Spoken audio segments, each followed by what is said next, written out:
तुळशीचे असे काही उपाय जे जर आपण केले तर घरामध्ये शांतता, प्रेम, सुख समृद्धी आणि पैसा पण टिकून राहू शकतो. सगळ्यात पहिला आणि महत्वाचा, घरात जर वारंवार भांडण होत असेल, तुमचं घरातल्याशी पटत नसेल किंवा घरात अगदी काही गरजेचं नसेल तर सुद्धा अशा छोट्या क्षुल्लक कारणावरून जर कोणी मुद्दामून भांडण उखरत काढत असेल तर किचनमध्ये तुळशीची 4 ते 5 पाने ठेवावीत. असे केल्यानंतर तंत्र काय सांगतं की तुळशीमध्ये अशी काही ऊर्जा असतात जी घरातील नकारात्मक शक्ती ती स्वतःमध्ये खेचून घेते आणि घरामध्ये शांतिमय वातावरण निर्माण करते आणि घरातल्या माणसांमध्ये मिठास येते, प्रेम येतं, गोडवा निर्माण होतो. समजा घरामध्ये कोणाला लहान मुलं असतील किंवा कोणी वडीलधारे कोणी असू दे, आपण असू दे, कोणाला नजर लागली असेल असं आपल्याला वाटत असेल तर 7 मिरी घ्यायची आहेत, त्याच्यासोबत 5 तुळशीची पानं घ्यायची आहेत आणि ती पानं आहेत त्या मुलाच्या किंवा ज्याच्याला कोण नजर काढायची आहे त्याच्या हातात ठेवायची आहे. ओम नमो भगवते वासुदेवाय नमा असा मंत्र 21 वेळा बोलून ते त्याला खायला सांगायचे, चावायला. चावून जो काही रस असेल तो खायचा आहे, बाकीचा चुकून टाकायचा. अशाने त्याच्या आतमधली जी काही नकारात्मक असेल ती आतमध्ये रस गेल्यानंतर तो क्लीन होऊन जाईल आणि जो चौथा तो असेल त्यात सगळी निगेटिव्हिटी येईल आणि ती सुद्धा त्या तोंडातून बाहेर पडली जाईल. आणि त्याचे पाय मात्र पाण्याने नंतर धुवून घ्यायचे आहेत किंवा कपड्याने पुसून घ्यायचे आहेत.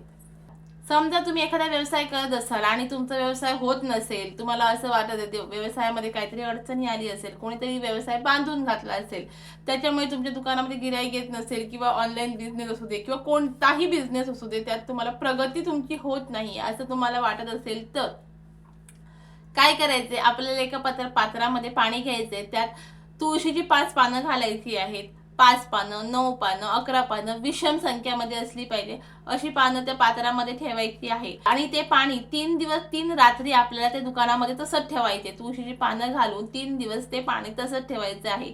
3 दिवसानंतर ते पाणी जे आहे ते आपल्या दुकानात आपण जिथे कुठे बिझनेस करतो, ऑनलाईन काही करत असाल तर घरामध्ये ते पाणी तिथे शिंपडवायचं आहे. असं म्हणतात, असं केल्यानंतर तिथे जे काही निगेटिव्हिटी वगैरे असेल तर ती निघून जाईल. कोणी तंत्र केलं असेल ते गळून पडेल तिथे आणि तुमच्या व्यवसायामध्ये गती येईल. तुमचा व्यवसाय खूप चांगल्या प्रकारे सुरू होईल. लक्ष्मीचे येणं जाणं सुरू होईल आणि असं म्हणतात लक्ष्मी की आपण बांधून नाही ठेवू शकत, तर लक्ष्मीचा व्यवहार म्हणजे मनी फ्लोवर राहील तुमचा. मनी फ्लो हा शब्द पटकन कळेल तुम्हाला. मनी फ्लो म्हणजे काय, पैसा येणं जाणं म्हणजे व्यवहार वाढतील तुमच्या बिझनेसमध्ये आणि बिझनेसमध्ये जर व्यवहार वाढला तर नफा सुद्धा तुम्हाला होऊन जाईल.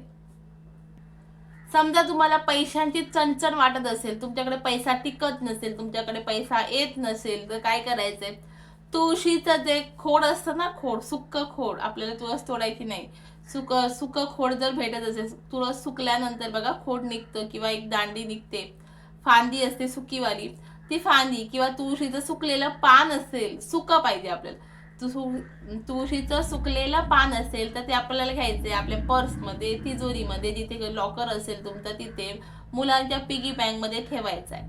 असं केल्याने काय होईल माहिती आहे, मंगळ ग्रह जो आहे, मंगळ ग्रहाला शांत करण्याचं काम तुळस करते. पण ते सुकलेलं पान, सुकलेले तुळशीचं खोड असलं पाहिजे आणि ते तर सुकलेलं पान आणि सुकलेली तुळस जी आहे ना ती मंगळ ग्रहाला शांत करण्यासाठी वापरली जाते.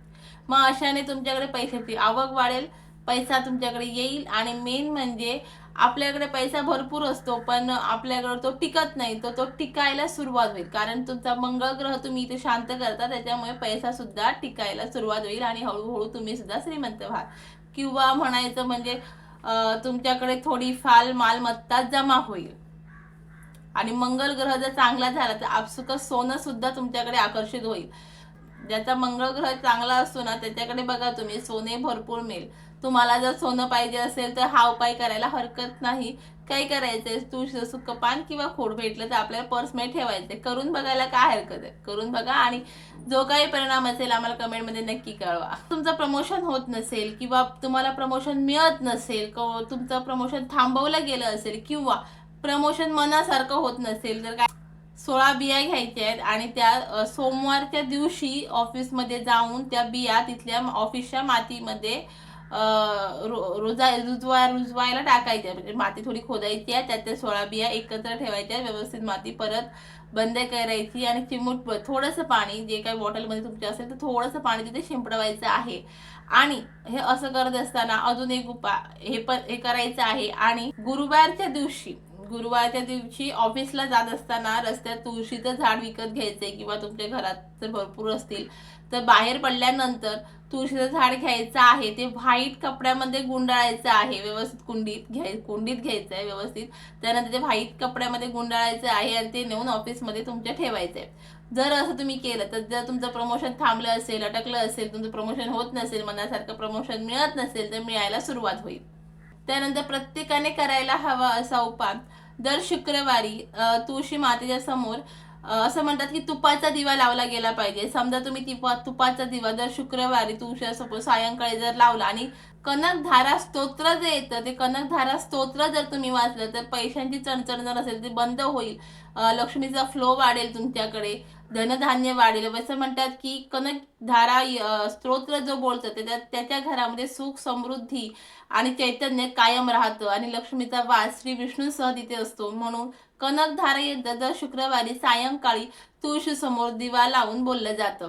आता हे तुळशीचे जे उपाय आहे ते बरेच माहितीचं, बरेच पुस्तकांचं नॉलेज घेऊन वाचन करून नंतरच तुमच्या समोर सांगितले गेले आहेत. उपाय करून बघा, उपायांचा रिझल्ट काय येतो ते सांगा, मग कमेंटमध्ये नक्की कळवा. आवडल्यास लाईक करा, शेअर करा आणि चॅनलला सबस्क्राईब करायला विसरू नका. पुन्हा भेटूया अशाच एका सुंदर व्हिडिओ सोबत. धन्यवाद.